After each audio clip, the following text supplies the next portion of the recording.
Olá, pessoal! Tudo bem com vocês? Olha, eu aqui mais uma vez para conversar com vocês. Vocês devem estar aí pensando. Ai, a professora Cida passou por momentos difíceis. Sim, passei. Gente, a gente ainda está passando, viu? Porque eu, meu marido, né? Até meu filho, a gente pegou essa doença terrível, não é, gente? Que não é nem bom falar muito o nome, parece que atrai. Tô brincando, gente, não é que atrai, é que nós temos que tomar cuidado com ela, né? E ainda não estamos imunes a ela, porque é um vírus, né, que está aí, que infelizmente está para ficar. Vocês já sabem disso, eu não preciso estar falando. Eu tô com as unhas ainda da palhaça Sidoca, né? Mas, na verdade, o que eu quero falar com vocês hoje é sobre relacionamento. Gostaria de falar muito sobre isso. Por quê? Porque nesses mais de 10 dias que eu estive presa no meu quarto, confinada, né? O meu relacionamento acabou se tornando ainda até mais forte. É verdade, gente. Diante da fragilidade, diante da doença, é que a gente percebe como a gente é frágil. Sim, como a gente é frágil mediante os problemas, as situações, as coisas que acontecem no nosso dia a dia. E é bem assim, quando você se sente fraco, é que você é forte. Verdade, porque você encontra a sua força, a sua fortaleza, gente, nas pequenas coisas e nas pessoas ao seu alcance. Eu encontrei na família um apoio tão grande, uma coisa que fez com que eu animasse e vivesse cada dia da doença um pouco melhor. Sim, eram gotas que iam caindo daquele carinho, daquele amor que acabou fazendo dos meus dias mais leves. Porque a dor é intensa no corpo, porque a garganta dói, incomoda, porque o nariz fica pingando, mas está congestionado. E aquela febrinha, aquela coisa, né, graças a Deus foi leve, mas que eu fazia, eu uma hora sentia um frio, outra hora sentia aquele calor terrível de jogar a coberta do lado. A cama foi minha companheira. O banheiro foi meu companheiro. Até rimou, né, gente? Mas eu tava direto ali, porque comigo também teve uma diarreia. Então, a gente fica frágil, mas ao mesmo tempo a família faz com que você fique forte. Então, o relacionamento seu com alguém do seu lado, com alguém da sua família, isso é importantíssimo. E eu sei disso. Eu sei disso porque não é segredo para ninguém aí. Gente, tô com aquele pigarrinho ainda. Dizem os médicos aí que esse pigarrinho aí, essa tossinha, essas coisinhas aí, ainda vai continuar por um bom tempo. E essa fraqueza, essa dor no corpo, essa, né, moleza, né, na hora de fazer as coisas no dia a dia, ainda vai também durar por um bom tempo, né? E não sei nem se vai, o pessoal fala aí que vai acompanhar para a vida inteira. Então, que eu tava falando de relacionamentos, eu sei disso, porque não é assim novidade para ninguém que eu sou bipolar. Eu sou bipolar assumida, né? Sou uma pessoa que não sabia que eu tinha essa doença, né, crônica, porque é uma coisa que te acompanha. Eu não sabia. Quando eu era solteira, tive as minhas primeiras crises e nem imaginava o que era isso e por que aquilo estava acontecendo comigo. Aquelas noites que eu não conseguia dormir, que eu ficava olhando para o teto, que eu deixava a minha família louca, né, desesperada, a ponto de falar, nossa, o que tem a Cida? O que será isso? Ela não dorme? Será que é um problema, né, de saúde mais séria, minha mãe preocupada, meu pai também, meus irmãos, mais a minha irmã, né, mais velha, que acabou levando eu para o posto de saúde e querendo dar remédios para dormir, porque achando que esse era o único problema. Aí quando eu casei, que eu vim saber, descobrir que eu tenho bipolaridade.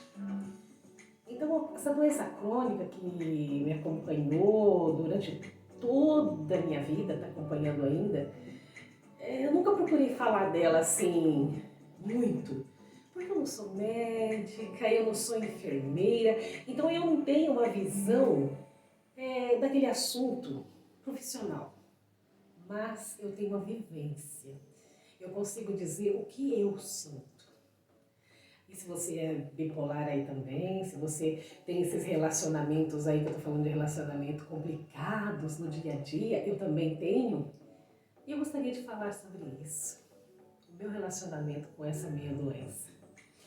Gente, quando eu me formei, né, que eu fiz magistério, depois eu fiz pedagogia, para mim era o céu. Por quê? Porque eu tinha realizado um sonho de menina, de criança, que eu já sonhava eu dando aula. Sim, eu queria aquilo com todo o meu espírito, com toda a minha alma, era a minha vocação. E realizei esse sonho, com certeza com a ajuda do meu marido. Eu realizei esse sonho de ser professora. Só que diante dos primeiros desafios dessa profissão, meu Deus, que sufoco, que aflição. Porque eu tive minhas crises de bipolaridade e eu não sabia dessas crises tão fortes assim. E sofria, não conseguia resolver as questões que apareciam no dia a dia. Questões assim com os alunos, questões difíceis, questões familiares, de relacionamento que eles traziam lá de casa, problemas na família, problemas com o pai, com a mãe, com os irmãos, com a dependência, às vezes, de álcool dos pais, vícios e de relacionamentos que desfaziam e a criança ficava no meio ali como uma jogatina. Uma hora você está com seu pai, outra hora você está com sua mãe, sua avó, e a criança vinha, gente, destruída para a sala de aula. E eu não tendo estrutura para aguentar isso, eu chorava, eu entrava em desespero, eu queria melhorar, eu queria amenizar a vida daquela criaturinha que foi entregue na minha mão no ano.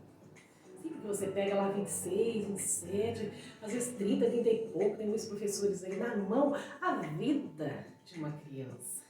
Você é um pilar para ela, você é um pilar que você não pode cair. Porque quando você cai, os alunos caem junto. Você é o pilar mesmo, você é o exemplo. Você, professor, é o exemplo. Você tem que dar o exemplo, você tem que ser, não é você tem que ser ali aquela balança que pesa e você tem os seus relacionamentos com a criança, o relacionamento que você tem com a criança saudável. E quando eu não estava saudável, eu tinha que me esforçar muito para ficar. Porque eu queria dar o melhor de mim que eu tinha dentro de mim. Eu tinha as lições que precisavam ser dadas para essas crianças. Mas pela minha bipolaridade, eu tinha dois lados. Sim, gente, bipolar, dois lados. É como se um lado seu estivesse todo triste, tudo apagado, tudo caído, você se sentindo assim inútil, eu não sirvo para nada, eu não sou nada. E o outro lado, gente, fosse aquele lado eufórico. Eu sou tudo. Eu posso até flutuar, eu posso até fazer milagres. Eu comparo assim com um lado sem um brinco, sabe? Aquele lado apagado, sem brinco, tudo, né? Até deixei aqui de propósito. E aquele lado lindo, aquele lado glamouroso, que você se sente linda, que você se sente acolhida, que você se sente especial. E queira não, saiba que esses dois lados, nenhum dos dois é o melhor. Por quê? Porque quando você está muito triste, estou falando de vivência, viu gente? Do que eu vivi, não do que falam por aí sobre a bipolaridade. Quero deixar bem claro isso. Que esse lado meu que era triste, que era apagado, que era deprimido, que não, sabe, não se achava digno e nem com direito de fazer nada, atrapalhava. Com certeza a gente lutar contra ele com, assim, forças de um leão, de uma leoa, não é? Porque aquilo não era bom. Aquilo fazia eu cair em depressão, palavra feia, né, gente? Depressão, como se você caísse num buraco. Então aquele lado era aquele lado que puxava eu pro buraco. Toda vez eu levantava e era sem remédios, viu, gente? Eu ainda não medicava, não tomava remédios ainda. Então eu me levantava daquele lado e aí vinha o lado eufórico. Gente, sempre funcionava dessa forma, viu? Muito difícil oscilar entre o eufórico e depois deprimido. Geralmente era a depressão que começava primeiro. Depressão, triste, não conseguia resolver os problemas lá da sala de aula. Para mim aquilo era uma formiguinha, para mim era um elefante. Tinha uma proporção muito grande. E agora quando eu estava com aquele lado eufórico, eu era criativa. Eu dava jeito em tudo, levava atividades lúdicas, sabe, estava dentro de uma outra visão que até chamava atenção. Porque daí eu levava os exercícios diferentes, eu levava meus alunos a competição dentro da sala de aula, levava eles a questionar o saber através de brincadeiras.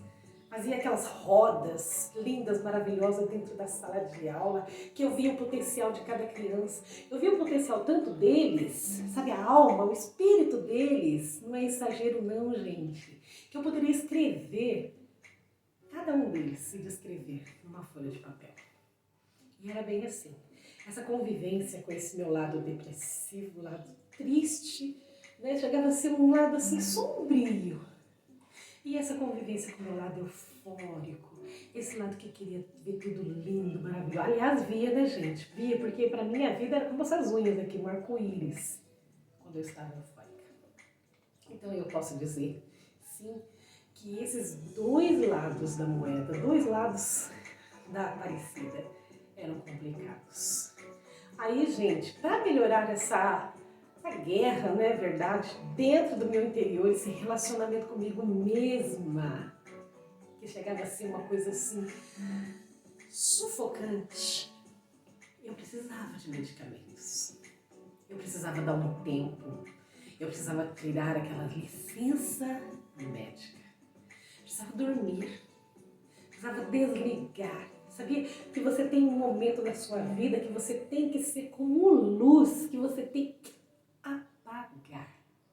Verdade. Apagar, dar aquela apagada. Porque era o meu cérebro, a minha cabeça que estava acelerada. E é bem assim, gente. A gente fala assim que depressão é uma coisa muito triste, que depressão é uma coisa que você fica acelerado, mas para o lado errado, né? Acelerado para a tristeza. Pensei várias vezes em suicidar, sim. Durante o lado deprimido, depressão, você quer acabar, quer morrer. Pensei também muitas vezes largar a profissão, sim. Porque é angustiante você ficar em casa, sabe, dormindo, quando você acha que você devia estar lá, sabe, produzindo, mostrando o seu interior, mostrando que você sabe. Gente, meu vídeo vai acabar ficando muito longo, então eu vou estar encerrando por aqui. Você vê que esse lado meu depressivo e esse lado lá eufórico, que todos os médicos falam que é dessa forma mesmo, eram presentes na minha vida. Mas quando eu comecei a colocar não só o remédio na minha vida, mas efetivamente Deus. Sim, gente, porque você pensa que você crê em Deus, mas você pode crer que tem um Deus, mas você não acreditar que Ele pode realizar na sua vida coisas maravilhosas. Então essa que é a diferença entre você crer em Deus e de você deixar Ele agir na sua vida. Porque quando você deixa Ele agir, Esses dois lados da moeda, que é o seu lado triste, o teu lado feliz, ele se torna, se funde um só. Vai fundir, vai se tornar uma moeda, uma coisa só. E aí quando se torna essa coisa só, isso é coisa só, é Deus, é vida. É vida em abundância. Os teus remédios começam a fazer efeito. E a partir do momento que eu comecei a entender isso, gente, que eu tinha esses dois lados e que eu não iria morrer quando eu estava nesse lado deprimido, que eu não ia levar ao céu, fazer milagres se eu estou no meu lado eufórico, eu colocando Deus, Deus era o equilíbrio. Deus era o equilíbrio que eu precisava além dos remédios. E quando você começa a ficar equilibrado, você consegue levar uma vida mais saudável.